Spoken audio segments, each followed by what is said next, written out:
Welcome back. This is Buddhist Books Podcast, episode 258, Tipiṭaka, part 170, in which we will continue reading Mahāvagga VI. This is Mahāvagga VI, part 5, from the Tipiṭaka, the Vinaya Piṭaka specifically. For those who are a little less familiar with all of this Pali language, Tipiṭaka means three baskets, referring to the three baskets of pre-sectarian early Buddhism. The old scriptures would be kept in a kind of basket. And there was the Vinaya Piṭaka, meaning discipline basket. It was the one that we're reading first, at least here on Buddhist Books Podcast. And so this is the fourth of the 6 books, and we're a little less than halfway through. If you don't mind starting kind of in the middle of something, then feel free to keep watching. But if you would like to start at the beginning of the Mahāvagga, which means Great Division, or the Bhikkhuni Vibhanga, which is the rules for the nuns in the original Sangha, the original order under Lord Buddha, or the beginning of the Tipiṭaka with the rules for monks. And if you start with episode 1 of the Tipiṭaka, then you get like 2 episodes of setting up for the Vinaya Piṭaka itself before you actually get into the rules for monks. To navigate the playlist and choose from any of the so far 258 episodes, or rather 170 episodes of Tipiṭaka, feel free to click right there. Okay, sorry about all that talking. Regular viewers might notice that I'm in a different location. All right. Picking up right where we left off last time. Now at that time, there was a great quantity of solid food that was fruit at Savatthi, but there was no one to make it allowable. The monks, being scrupulous, did not make use of the fruit. They told this matter to the Lord. He said, quote, "I allow you, monks, to make use of fruit that is without seed, parentheses, or, end parentheses, whose seed is discharged, parentheses, even if, end parentheses, it is not made allowable," end quote. Then the Lord, having stayed at Savatthi for as long as he found suiting, set out on tour for Rajagaha. In due course, walking on tour, he arrived at Rajagaha, and the Lord stayed there at Rajagaha, in the bamboo grove at the squirrel's feeding place. Now at that time, a certain monk was afflicted by an ulcer. The surgeon, Akashagata, lanced it. Then the Lord, as he was touring the lodgings, approached this monk's dwelling place.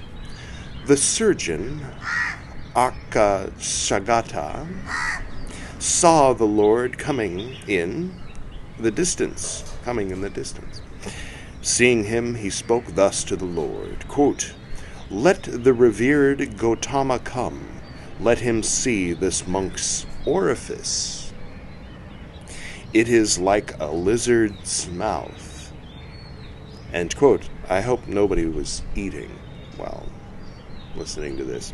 Anyway.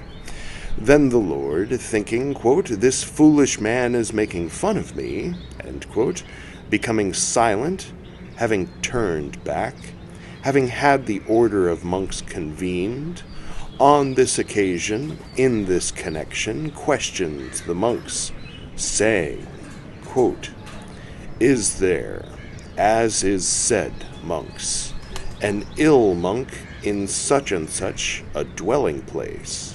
End quote. Quote, "There is, Lord." End quote. Quote, what, monks, is this monk's affliction? End quote. Quote, Lord, the Venerable One's affliction is an ulcer. The surgeon Akasagata lanced it. End quote. The Awakened One, the Lord, rebuked them, saying, quote, it is not becoming, monks. In this foolish man, it is not suitable. It is not fitting. It is not worthy of a recluse. It is not allowable. It should not be done. How, monks, can this foolish man let a lancing be done on the private parts? The skin, monks, is tender at the private parts. A wound is hard to heal. A knife hard to guide. It is not, monks, for pleasing those who are not, parentheses, yet, end parentheses, pleased, 3 dots, end quote. Having rebuked them, having given reasoned talk, he addressed the monks, saying, quote, monks, one should not let a lancing be done on the private parts. Whoever should let it be done, parentheses, there, end parentheses, there is a grave offense. End quote. All right. I suppose if I were in 6th century BC Bihar, I would also not be interested in surgery on the privates. However, today, in 2024, I would tend to trust the medical industry before my guru. But that's just me. To each their own. Anyway.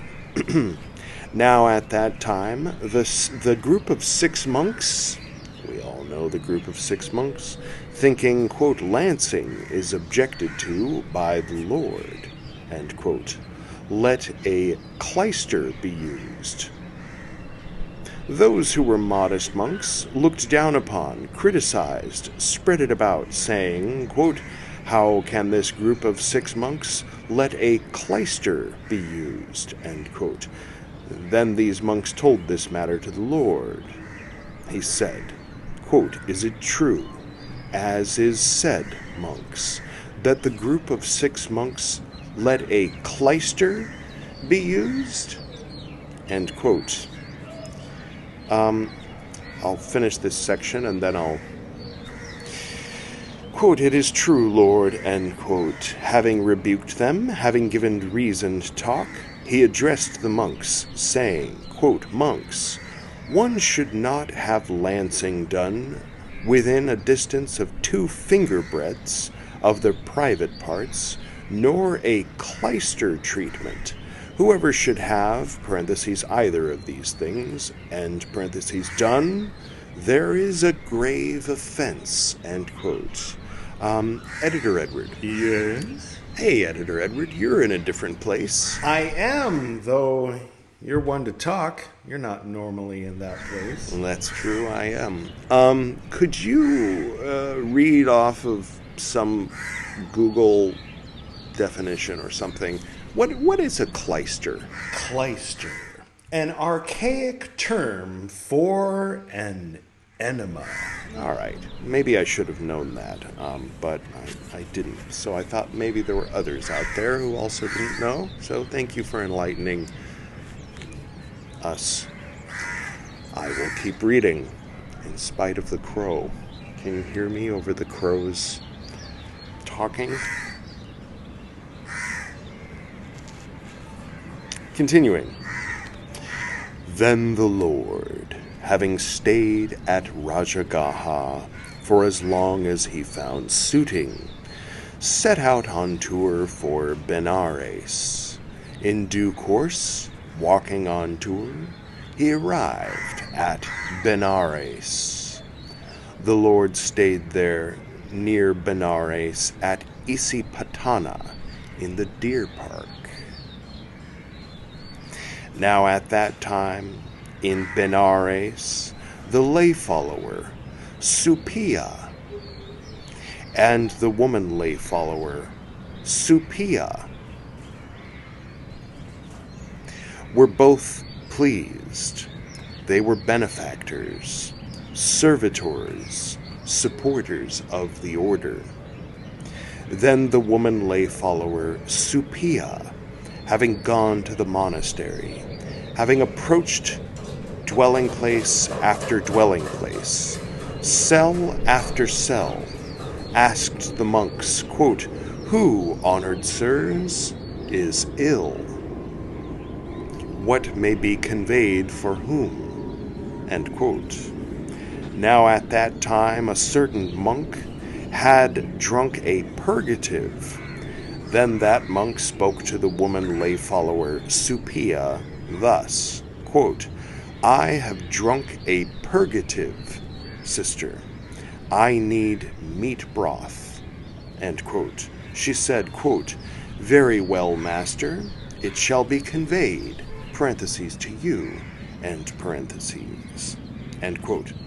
And having gone to her house, she enjoined a servant, saying, quote, "Go, good fellow, find meat that is to hand." End quote.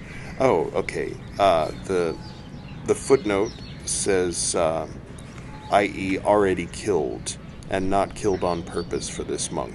Okay, so she understood their customs.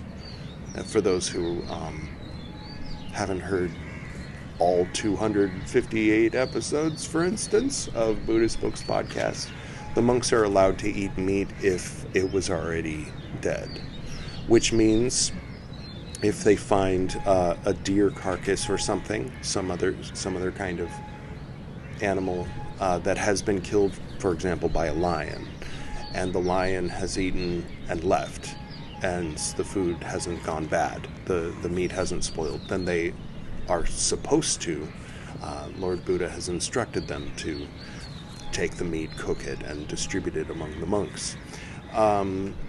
Other cases are if you go for alms, if you're a monk and you go asking for food, and someone says, we have some meat here, then you accept it with gratitude. Where the line is you don't go back the next day and say, "Hey, do you have any more of that meat? That was so good." Oh, that's a wrongdoing. But you're supposed to receive it when it's offered to you. Okay. Quote, "Yes, lady," end quote. But that man, having answered the woman lay follower Suppiya in assent, touring the whole of Benares, saw no meat that was to hand. Then that man approached the woman lay follower Suppiya. Having approached the woman lay follower Suppiya, he spoke thus, quote, "There is no meat, lady, that is ready to hand. Today is a non-slaughter, parentheses, day, end parentheses," end quote. In India, there are days throughout the year where people are vegetarian for the day at least, or for a period of weeks. And then, of course, there are paths that people follow where they're strictly vegetarian all year round. But, there's diversity among paths here. I'm speaking to you from India, by the way, if you didn't know. Hello, I'm Edward. All right. For those who are new, if you're a little confused, check out the Buddhist Books introduction, the Buddhist Books playlist, or the Buddhist Books podcast introduction, and you can find out all about this podcast. Okay, back to the text. Then it occurred to the woman lay follower Suppiya, quote, "If that ill monk is unable to obtain meat broth, his affliction will greatly increase, or he will pass away. It is not fitting in me that I, having answered him in assent, should not have meat broth conveyed." End quote. And having taken a butcher's knife, having cut flesh from her thigh, she gave it to a slave woman, saying, quote, "Come now, having prepared this meat, in such and such a dwelling place there is an ill monk. You may give it to him. And if anyone asks for me, let it be known that I am ill. End quote. I have a prediction. I have a prediction that Lord Buddha is not going to like this. All right, continuing. And having wrapped her upper robe round her thigh, having entered an inner room, she lay down on a couch.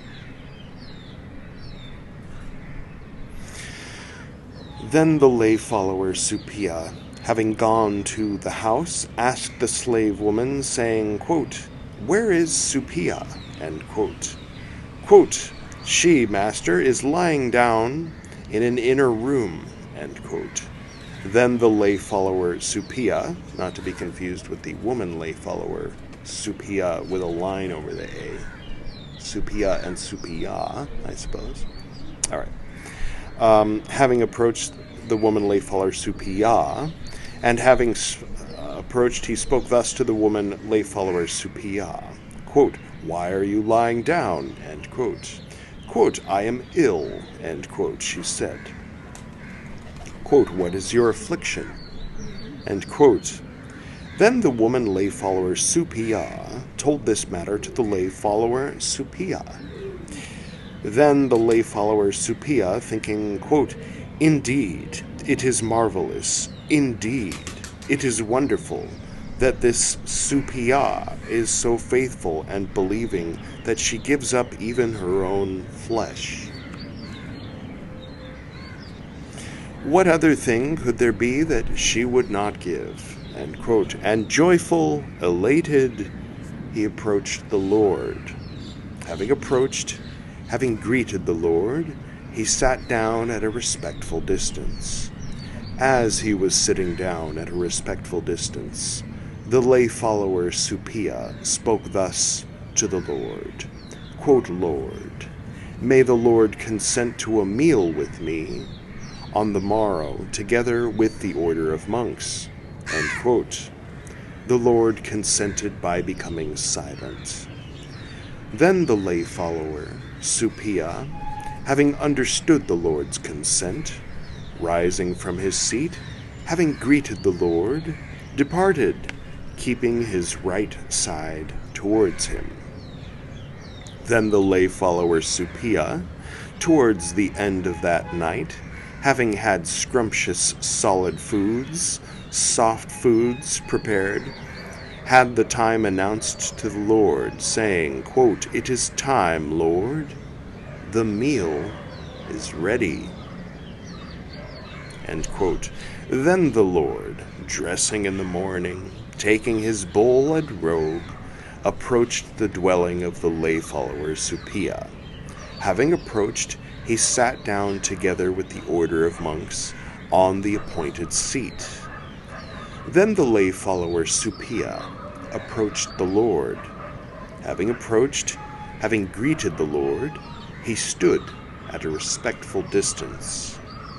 As the lay follower Suppiya was standing at a respectful distance, the Lord spoke thus to him, quote, "How is Suppiya?" End quote. Quote, "She is ill, Lord." End quote. Quote, "Well then, let her come." End quote. Quote, "She is not able to do so, Lord." End quote. Quote, "Well then, having taken hold of her, bring her along." End quote. Then the lay follower Suppiya, having taken hold of the woman lay follower Suppiya, brought her along. When the Lord saw her, even that great wound became healed. The skin was (made) and (good), with (small) and (hairs growing on it. Then the lay follower Suppiya and the woman lay follower Suppiya, saying, quote, "Wonderful indeed, marvelous indeed, are the great psychic power and the great potency of the truth finder. Inasmuch as when the Lord sees (someone) and (even a small wound will be healed, the skin, parentheses, made, end parentheses, good, with parentheses, small, end parentheses, hairs growing on it, end quote, and joyful, elated, having with their own hands served and satisfied the order of monks with the enlightened one at its head, with sumptuous foods, solid and soft food. When the Lord had eaten and had withdrawn his hand from the bowl, they sat down at a respectful distance. Then the Lord, having gladdened, rejoiced, roused, delighted the lay follower Supiya and the woman lay follower Supiya with talk on Dhamma, rising from his seat, departed. Then the Lord, on this occasion, in this connection, having had the order of monks convened, questioned the monks, saying, quote, "Who, monks, asked the woman lay follower Supiya for meat?" End quote. When he had spoken, that monk spoke thus to the Lord, quote, "I, Lord, asked the woman lay follower Supiya for meat." Quote, "Has it been conveyed, parentheses, to you, end parentheses, monk," end quote. Quote, "It has been conveyed, Lord." End quote. Quote, "Did you, monk, make use of it?" End quote. Quote, "I, Lord, made use of it." End quote. Quote, "Did you, monk, inquire about it?" End quote. Quote, "I, Lord, did not inquire about it." End quote. The enlightened one, the Lord, rebuked him, saying, quote, "How can you, foolish man, make use of meat without having inquired about it? Foolish man, human flesh has been made use of by you. It is not, foolish man, for pleasing those who are not, parentheses, yet, end parentheses, pleased, three dots, end quote. And having rebuked him, having given reasoned talk, he addressed the monks, saying, quote, "There are, monks, people who are faithful and believing. Even their own flesh is given up by these. Monks, you should not make use of human flesh. Whoever should make use of it, there is a grave offense. Nor, monks, should you make use of flesh without inquiring about it. Whoever should, parentheses, so, end parentheses, make use of it, there is an offense of wrongdoing." End quote. Alright. Seems fair. So if you're a monk or a nun, someone offers you meat, ask, "Oh, what kind of meat is this? Is this that?" If they say human, then say no thank you. That's the rule. Okay. Seems like a good rule. Seems like these days it wouldn't come up as often, perhaps, as 2,600 years ago. But continuing. Now at that time, a king's elephant died. Because food was scarce, people made use of elephant flesh. They gave elephant flesh to monks who were walking for alms food, and the monks made use of the elephant flesh.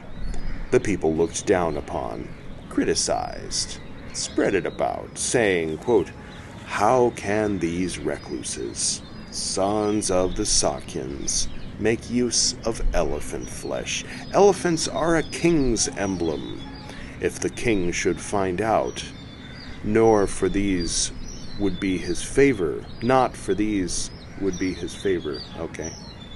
Awkwardly worded, but perhaps awkwardly translated, Miss Horner, by the Pali Text Society. Thought I forgot about that, didn't you? Okay, anyway. Thank you, Polytech Society. These books are lovely. polytechsociety.org. Put it up on the screen. If you want your own copy of the Tipiṭaka or the commentaries of the Tipiṭaka by Buddhaghosa and other 5th and 6th century Theravadan scholar monks. Continuing, end quote. They told this matter to the Lord. He said, quote, monks, you should not make use of elephant flesh. Whoever should make use of it, there is an offensive wrongdoing, end quote. Now at that time, a king's horses died. 3 dots. Parentheses. The Polytech Society is letting us know that this whole section is the same as it was for elephants. It's not a very long section. So they ate the horses. People were like, what? Recluses eating horses? Don't eat horses.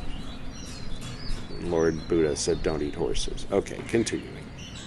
It is an offensive wrongdoing. 3 dots. End quote. Now at that time, because food was scarce, people made use of dog flesh.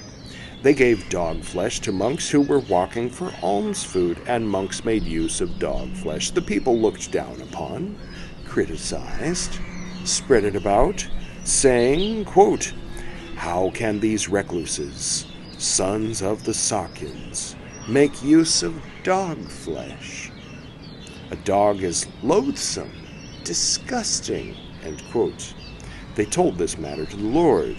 Quote, monks, dog flesh should not be made use of. Whoever should make use of it, there's an offensive wrongdoing, end quote. I have thoughts. Sometimes I have thoughts. I hope you don't mind. So if it's too regal, if it's too royal, what are monks doing eating it? If it's loathsome and dirty, what are monks doing eating it? You just can't win. Better to just be vegetarian. That's thought number 1.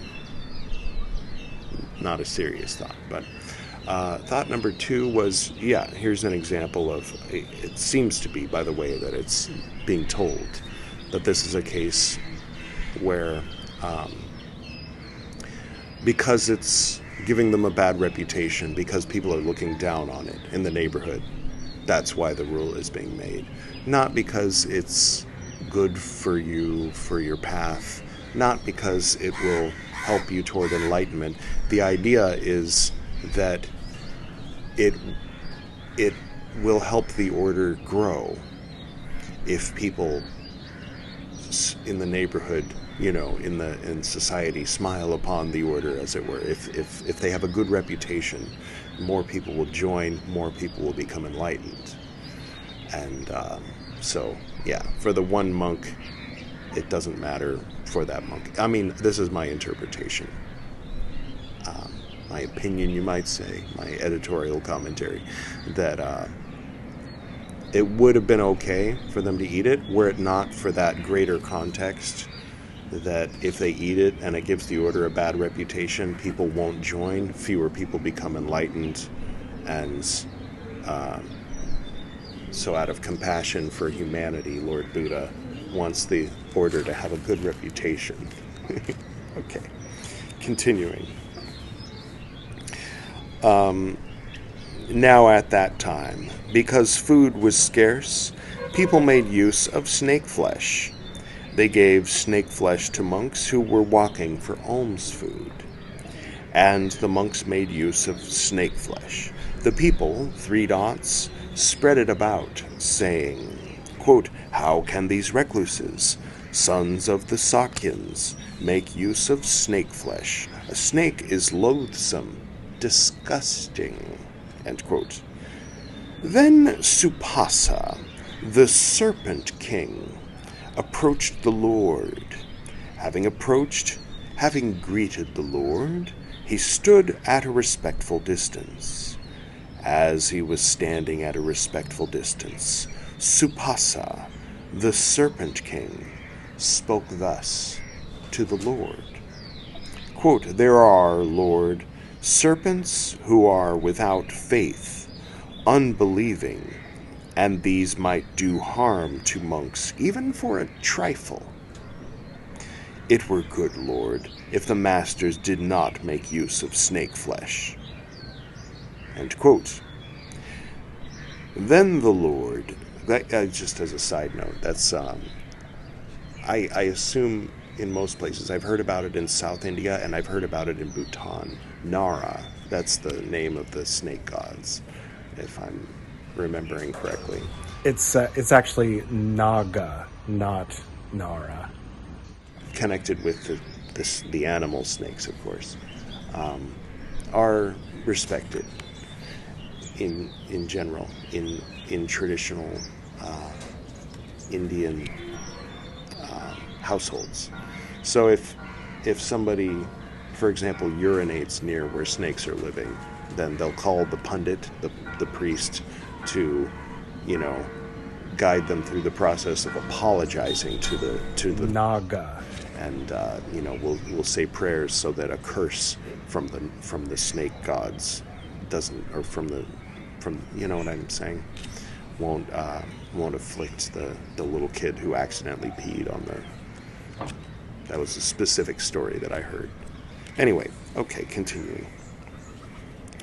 Then the Lord gladdened, rejoiced, roused, delighted Supasa, the Serpent King, with talk on Dhamma.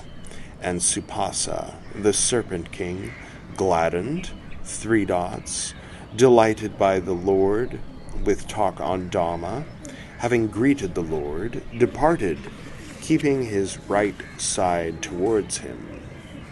Then the Lord, on this occasion, having given reasoned talk, addressed the monks, saying, quote, "Monks, snake flesh should not be made use of. Whoever should make use of it, there is an offense of wrongdoing." End quote. Now at that time, hunters, having killed a lion, made use of its flesh. They gave the lion's flesh to monks who were walking for alms food. The monks, having made use of the lion's flesh, stayed in a jungle, but, lions attacked the monks because they smelt of lion's flesh. They told this matter to the Lord. He said, quote, "Monks, lion's flesh should not be made use of. Whoever should make use of it, there is an offense of wrongdoing." End quote. So this was clearly not for the reputation of the order, but for the survival of those partaking. Okay, different reasons. Similar rules for different reasons. Now at that time, hunters, having killed a tiger, having killed a panther, In other words, the same exact situation as what happened with the lion happened with the tiger. They ate a tiger, tigers attacked them. They ate a bear, bears attacked them, and so on. Having killed a hyena, same situation with a hyena, made use of its flesh, they gave the hyena's flesh to monks who were walking for alms food. The monks, having made use of the hyena's flesh, stayed in a jungle, hyenas attacked the monks because they smelt of hyena's flesh. They told this matter to the Lord. He said, quote, "Monks, hyena's flesh should not be made use of. Whoever should make use of it, there is an offense." The bus says hi. Of wrongdoing. End quote. Okay, so today we learned that in the original Sangha, when Lord Buddha was still walking the earth, it was forbidden to eat humans and also hyenas, but more importantly, we got to hear the story of how exactly, specifically, that came to be, which may not necessarily be useful information for you on your path toward nirvana, toward the bodhisattva way, whatever way it is that you are on, or if you're just curious and wanting to learn. But, to my view, it is good to get a little bit closer and more familiar with Lord Buddha the man, Siddhartha Gautama, who became Lord Buddha, and to feel a little bit more connected to him as a person, as a flesh and blood human being, and to that original community which planted the seed, which became all of the various forms of Buddhism that we find in the world today. So, anyhow, I hope that you enjoyed today's reading. And, all right, I will go ahead and do the closing. To the north and to the south, to the east and to the west, to the spirits of light among us, and to the spirits below, we send out our reverent love and compassion. May all beings be happy. May all beings be serene. May all beings be in peace.